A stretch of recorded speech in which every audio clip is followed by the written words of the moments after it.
Pa imel veliko veselje, da pozdravim na našem odru Karin Planišek. To je dama, ki je ena najvidnejših vplivnic na internetu. Dobrodošla, Karin.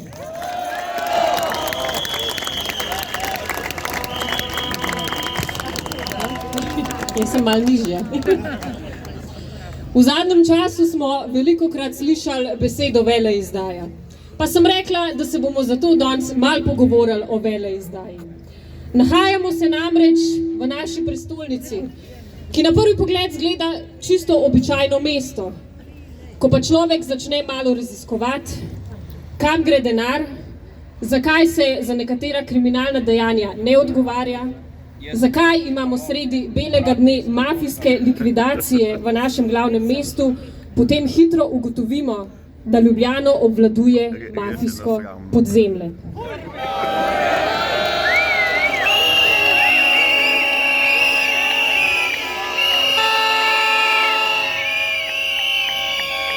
In najbolj grozljivo pa je to, da je naše glavno mesto, konec koncev celotno Slovenijo, mafiji prodala ravno leva politična elita z Zoranom Jankovićem na čelu, gospodom 10%.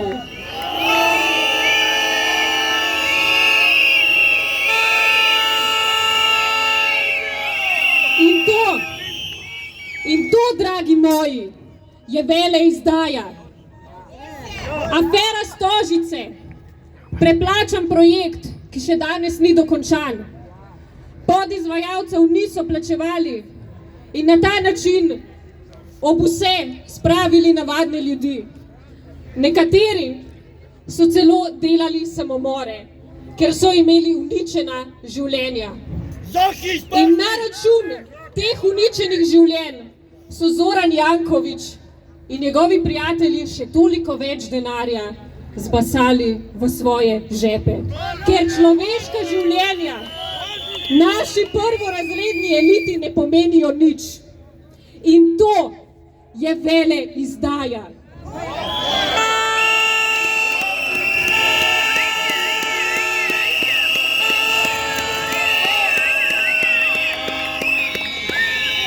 Afera farmacevtka, kjer je Zoran Janković v zameno za redno zaposlitev zahteval spolne usluge. Medtem ko ravno leva politična opcija tako rada vpije o pravicah žensk in opozarja o nasilju nad ženskami. Medtem ko ravno oni to izvajajo. In kje je bila takrat Nika Kovač? Ni je bilo, izdala je slovenski narod.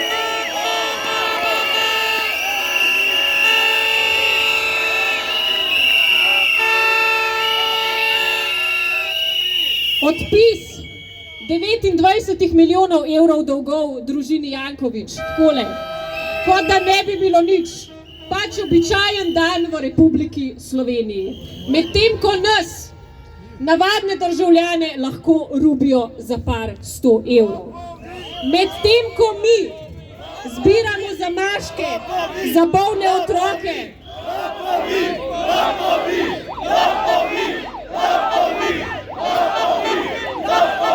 ja, res je, lopovi so. In še veliko hujše kot samo lopovi so. Medtem ko mi plačujemo prispevek za dolgotrajno oskrbo, ki je ni. Medtem ko imamo mi vsak mesec višje položnice in višje davke. Medtem ko mi trpimo draginjo osnovnih življenjskih potrebščin. Živimo vedno slabše, zato da Zoran Janković, Robert Golob, Nika Kovač in ostala levičarska elita lahko živijo kot kralji na račun nas.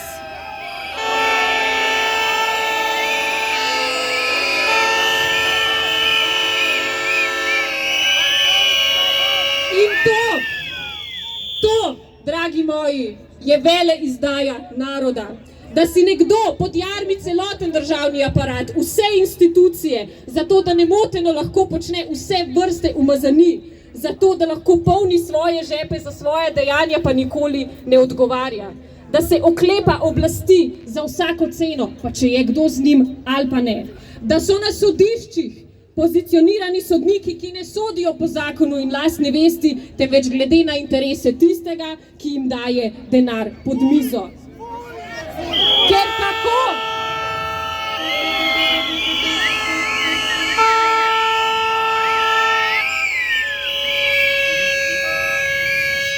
Ker kako je to možno, da se v primerih Zorana Jankovića vedno pojavlja tožilka Blanka Žgajnar? Kako je to možno, da se skoraj vedno pojavlja sodnica Mojca Kocijančič, ki po 6 let ne razpiše glavne obravnave, da bi zadeva zastarala, ki izloča dokaze in pa seveda Jankovića na koncu oprosti?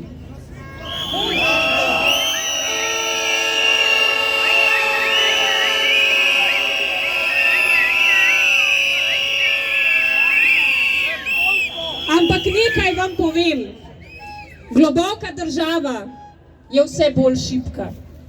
Na teh državnozborskih volitvah so izgubili in to zelo močno. Res je. V zadnjem tednu pred volitvami so aktivirali vse, kar imajo, vso svojo mašinerijo, medije, nevladnike z Niko Kovač in Jašo Jenulom na čelu, pa je Svoboda zmagala za niti 1%, ne, kljub še višji volilni udeležbi. V bistvu je bila Golobova koalicija poražena.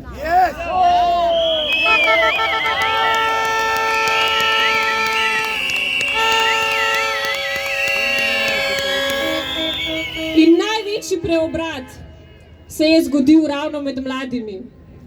Vedno so nas imeli za pasivne, zdaj pa lahko s ponosom rečem, da smo pokazali, da smo močni, da smo neustrašni in da bomo mi našo državo iztrgali iz rok mafije ter jo vrnili slovenskemu narodu.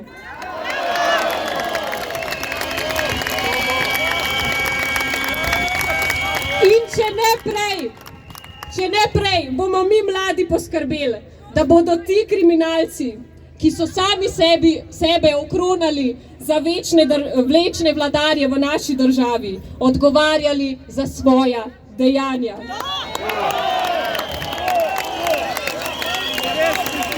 Ker to je država slovenskega naroda in ne neke razvajene elite. Konec je. Hvala lepa.